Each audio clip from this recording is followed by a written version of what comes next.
Welcome to another episode of The Beggar's Tomb. This is episode 10. And that justifies a season by all modern standards of the word. I think back about, in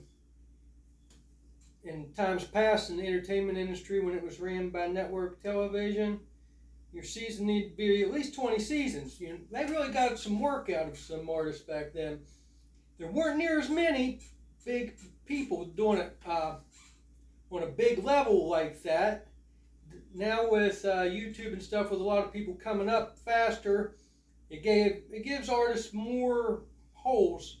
So this is closing off some now, but let's take this back 10, 15 years. 10, 15 years ago, there was getting to be some big holes in that to where somebody could get out there and capitalize on the product fast enough. Then they might, make a break into the industry and never had a way into it before. But now this is the Beggar's Tomb, and we're really not concerned about such things here. It wouldn't be the Beggar's Tomb otherwise. It just, this can't be ran by industries. It would totally defeat the purpose. And that's not saying anything bad about industries. Industries do what they need to do, and the Beggar's Tomb does what it needs to do. And that is preserve this bond of friendship. A lot of these people, many of them were deceased before I was even born. But I learned a long time ago that your friends can be dead people in books. That's the only way I really had a real strong communication to where it was like a friendship level formed with someone who was already dead. Artists who left enough stuff behind in books or other people collected it together, and that created a shared experiences going through trials and situations in life. And then there's a general common thing that we all face as human beings, the fact of, looking towards your years and the end of your years and your legacy and stuff like that. That's things that a lot of people face and are able to give advice if they find a solution, especially if you follow them through their life and see what they thought when they were young and then find what solution they found where you got the comparative thing where you get the full completion. I think of it just very much as this world is, we are in life is a process of becoming, because it's not really your life can't be spoken of. Your life can't be spoken of in the terms of a life until it has a completion. And so it's not really for a person to do. You can talk about your experiences, but to assess yourself and your outcome of your life, that's not, it's not becoming, because it's not, I'm using it in an old form of speech that it's not proper type, it's not becoming of a proper man to do things like that. So, because it's something a person wouldn't say now so much, it's not formal. What word would you use here to say a man shouldn't do it? It's not wise. Let's say that. It's not wise for a man to speak of his life as if he knows the outcome of it, because that's something that we don't know. And that's a good breakaway to get into who we're talking about today in this dressed down episode of The Beggar's Tomb. It's the focus is situated on John Cage. I've been want to do an episode about him for a while. It's a good one to do it. He really contributes a lot to the variety of this tapestry, because John Cage, he didn't really approach music the way other people approached it. First of all, he searched for what was the meaning of music. Now, his father was a scientist, and his father never went to college. We got a notification that I don't want interrupting me, but his father was a scientist, and he did work with fog lights and several different things. I'm not sure if I listed the other things he worked on: medical science, submarine travel, ability to see through fog. That's one that caught my mind. And travel in space without fuel. Now, I don't know what the outcome of those different projects were, but he earned a good living. John Cage came up to a wealthy family. So there can be all sorts of backgrounds that led people to this tomb. Now, they didn't come here in the formal sense. They came as an influence to me. It's interesting that John Cage would comment on influences. Somebody asked him who were the most important influences in his life, and he said that he has to say that everybody was an influence, because you want to think of, the things you don't want to be influenced by. Say, that guy is somebody I don't want to influence me. Well, just by recognizing that, that guy, so important guy, that person has become an important influence on you, because it sets a standard of what you want and don't want. So there's all sorts of ways that he's right in that. Now, that's just a peculiar thing that would only come from John Cage, and there was so much of him. He seemed to be, even reading his autobiographical statements, he liked the sentence after the one that came before it to be a surprise to what came before it, and it makes for very interesting reading. He really seemed to treasure that in life, when somebody's answer was odd. It didn't matter about it being right or wrong. He thought it was odd. So anyhow, he came into music approaching it as a science. He came much like his father did, and he searched for what music was. Now, he went to college to be other things first. He told a story in his biographical statement. If the validity of what I read can be fully trusted, anyhow, what I read said that he went to a college and he observed in the cafeteria that everybody was reading the same book, and then he took the test in the end of a course, and he got the highest grade, so he knew that the college must be doing something wrong. And that's, a funny thing to say. It's kind of hard to believe, I must say, but it does sort of produce an interesting concept, that if you try and formalize what knowledge is going out into the world in search of answers, you might be limiting the effectiveness of the problem solvers to do it, if they're not approaching it from lots of different angles. And whether that's right or wrong, that's a consideration, and that's a consideration that John Cage brought to mind. And I like the fact that I don't have a whole lot prepared for this episode. Fancy graphics and stuff. I would have liked to have that. It would have been my plan to have it. And it wasn't for a lack of not wanting to do it. It's just that issues of my current situation and my progressing towards these things that makes it not plausible or effective for me to try and approach it that way. And so, anyhow, it's coming. This is a raw form, but I do have some notes I really want to touch on about the man. And I mentioned that his father was a scientist, but his mother was a socialite, an effective socialite. And that's a word that I used writing this down, and it almost carries and maybe in my feelings of using the word, because it's something I'm not, or something I feel disassociated with, it's something I probably don't think of it as kindly as I should. Now, that doesn't mean I try to think negative things about the people who are in that, because they're successful in a way. And his mother was a socialite, and the influence of the community was very important on her, and she participated within that. Now, John Cage wasn't a socialite in that term, at least especially at a young age. He questioned everything. But times changed, and it's odd that sometimes that can work as a benefit to artists, or sometimes a very negative outcome. For example, a negative outcome would be St. Augustine of Rome. He was living in Rome, and then the fall of Rome happened, and barbarians came in, and he ended up being persecuted. He ended up dying, and as a martyr for being a Christian, because he came into power. He rose into it at a time when Christianity was running Rome. But then the fall of it came, and he died on account of it. Now, also is remembered in forever on account of it, because he did pay the ultimate sacrifice for it. But that's just being a time when the trending times didn't contribute to his continuation of work, but they may have contributed to the ultimate effectiveness of his work, because it did give him a chance to face that harsh challenge of the Christian road.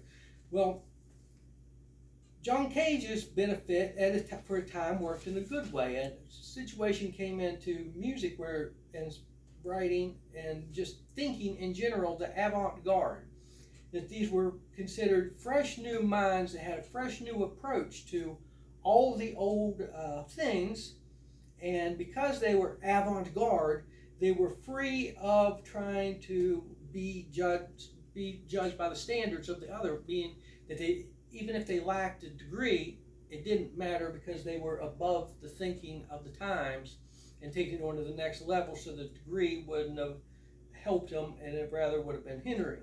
Now that is a trend that happened, and every trend has good benefits and bad benefits. The bad benefit of an avant-garde thinking is then people come in with absolute BS, and without the regimen that guarantees you get the good stuff, how do you keep that aspect out? Well, these are problems that haven't been solved. They were problems that have been faced and transpired through. And John Cage happened to benefit from an avant-garde period and was deemed such. So then this guy who criticized college ends up teaching at it.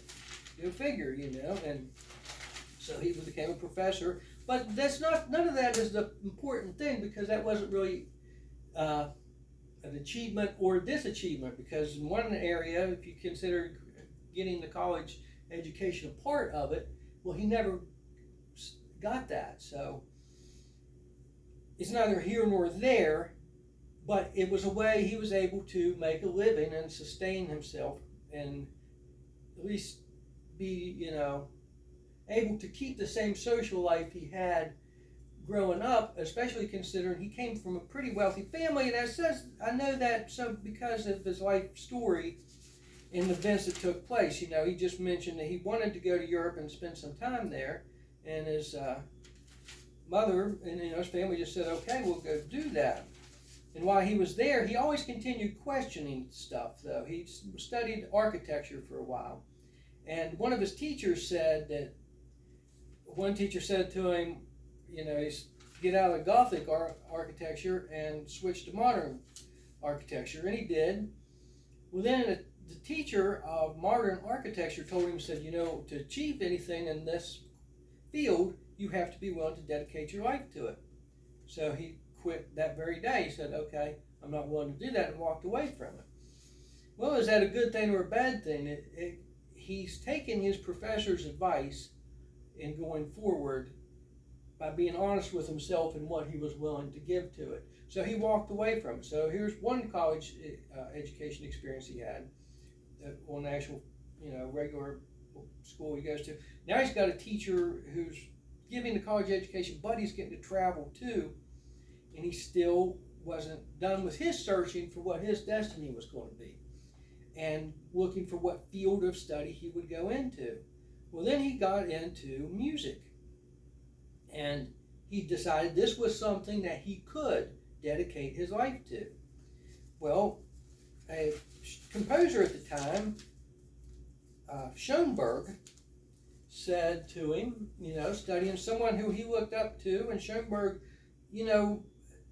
considered him promising aspect as a mind, but then once he got to trying to apply it to music, he found out the man had no sense of melody.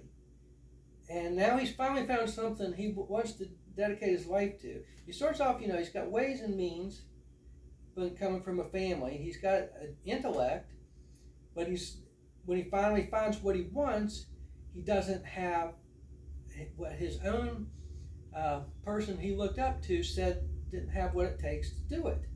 And he said if you try and continue with it, it's just going to be beating your head on a wall, because you're not going to get through it. We weren't born with it. And he said, then I will dedicate my life to beating my head on that wall.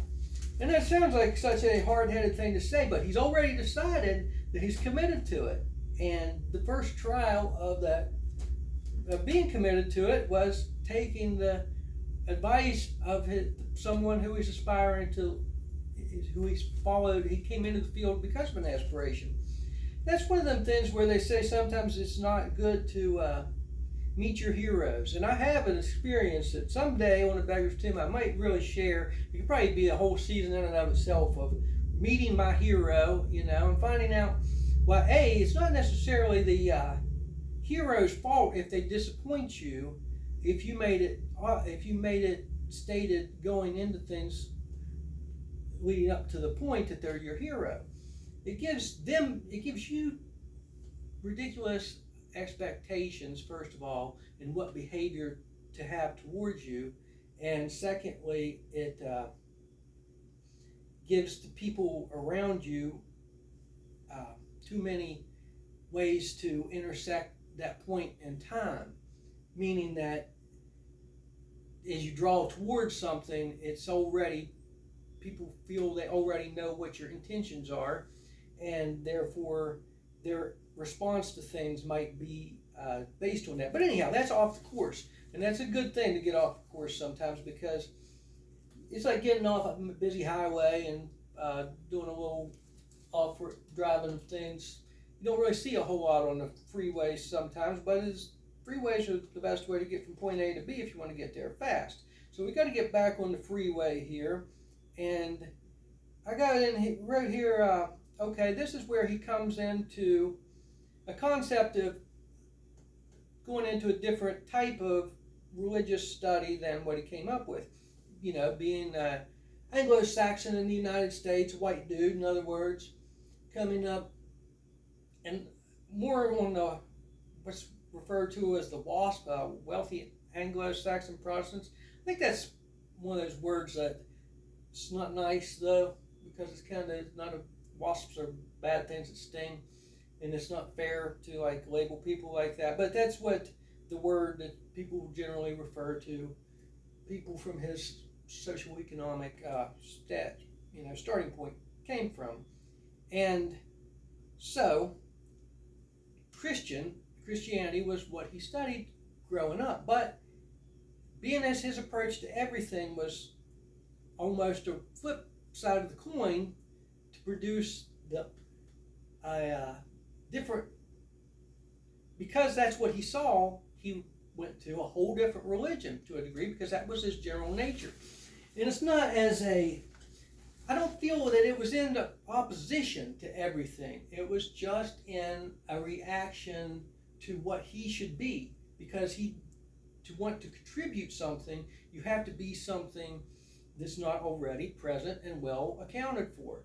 So Zen Buddhism was his religion, and I think if you don't want to counter something, but you want to do something different, I see how that could be a thing, because the Zen Buddhist attitude was more almost what I feel it is more guarding understanding the network of the human mind to perceive your reality of your situation, and in seeing a big picture of it, then going into approaching things and what can be the best decisions to not get you tied up in the problems of things. It's very much more a science in a lot of ways than it is a religion. Now, saying that make it more or less valuable is neither here nor there. It's just kind of different, because now there are parts of Buddhism that do incorporate a lineage of patriarchs and ask people to aspire to your Bodhisattvas, and it's sort of almost like the saints. There's a lot of, there are lives that have been lived that as a Buddhist you can look up to that life, and even Buddha himself, is just one of those. But the aspect of the teaching itself is sort of independent from all that, and can almost be seen as those things can be a hang-up. Kind of like the criticism within Christianity, one thing that people dispute in the way it's practiced is it's idolistic because you're giving too much thought of the names of the people that said this and that and whatnot. But that's a degree where you can practice it the way you choose in this country right now, at least as far as I know, and that's a good thing. And so he was a Zen Buddhist, and that kind of is an interesting way for him to approach his, his spiritual questioning as a scientist almost, because that's the way he came into music. He came into music as a scientist comes into music.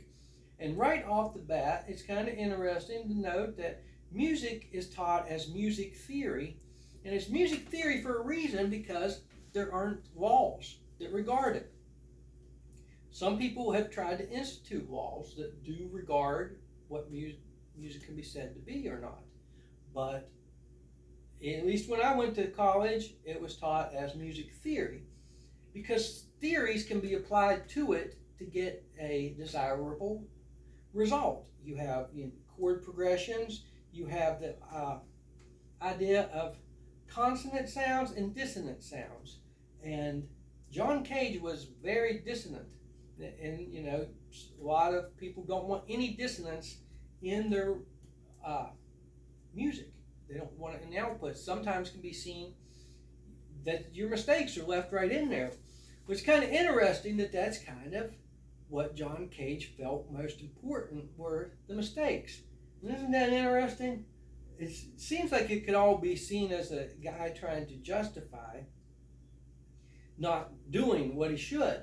But I really don't believe that's the case, because it isn't, because he left behind a legacy that testified to his contributions in the opportunities to look at music afresh that he gave people. One of those came from Woody Guthrie, who was born the same year as him, 1912, the year that the Titanic sunk, the year this building was built. Very important year. And it's important to note that, Woody Guthrie thought of as traditional folk music sort of as honed down, old-timey American music technology that could go out there. But yet the ideas of the man using the technology and the practice were very fresh and new, and he found that old mechanism of the folk song sufficient to do what he needed to do. And it kind of needed to be simple if you're going to be packing it on top of a train and taking it across the country. All he needed was his guitar, and he could bring these things to life.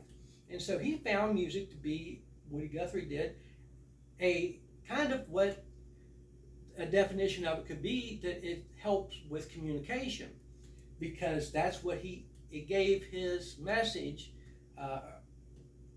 better communication than just trying to say it did. And because he wrote it out in poems, rhyming poems, that fit nice into verses that could help it stay fresh in mind and be preserved, because memory is a very important thing for message. If it's not remembered and stays valid, it can only have limited effect.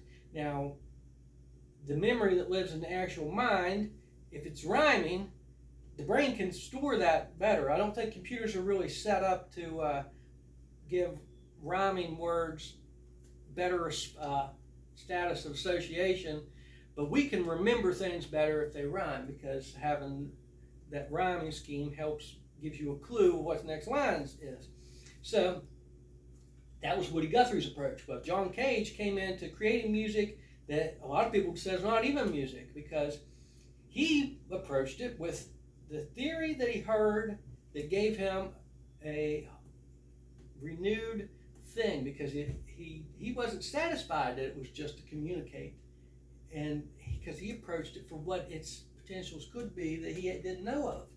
And he heard somebody say that the great contribution of music is that it silences the mind to make the mind welcoming and usable to divine forces. And that quote is lacking a little bit, not in meaning. That's very much exactly what he meant in what he said. And it's very much what Zen Buddhism sets out to do, is to you meditate. In meditation, you clear your mind. Now, and the flip side of that is a devotional, where you put the focused goal and the focused aspiration as everything, and use that to achieve the goal. And this is more in finding a direction, and you clear the channel. Well, when he realized that you could use music to be that channel clearing thing, that's what he approached it as. And the channel clearing, the dissonance, and even silence. One of his pieces was silent. I think it's 422 or 412. It's a number written in minutes and then seconds. And that variant of me not knowing for certainty whether it was 412 or 422 is important, because and John Cage said it's the holes in things that supply the openings. So that gives you an opportunity to know more than me right off the bat about that. So if you want that, then you can pursue that. But anyhow, it was a musical piece that he called a composition, and no music is played. It happens. And he would go out on stage and do it. Well, that created a major fuss. Is that a composition or not? And he's like, oh, it is. Because he created the structure of it. And by creating the structure of it, therefore it became something to have creative license on. Because nobody else had went out there and done silence for a set amount of period. And because an improvised thing can't be called that. If you don't have forestated the intention when you do it, then something that's a public voicing of something isn't something that you necessarily can say that you created it fully. And that's something that but that's not saying that's legally binding. But it's interesting. This Beggar's Tomb connection thing really, really matters, and it's fitting in episode 10. I'll kind of jump around. It's Bill Monroe, once again considered much more traditional in his music approach, but not traditional as the European would see it, because I listened to a broadcast with Bill Monroe where he called. There's just some nice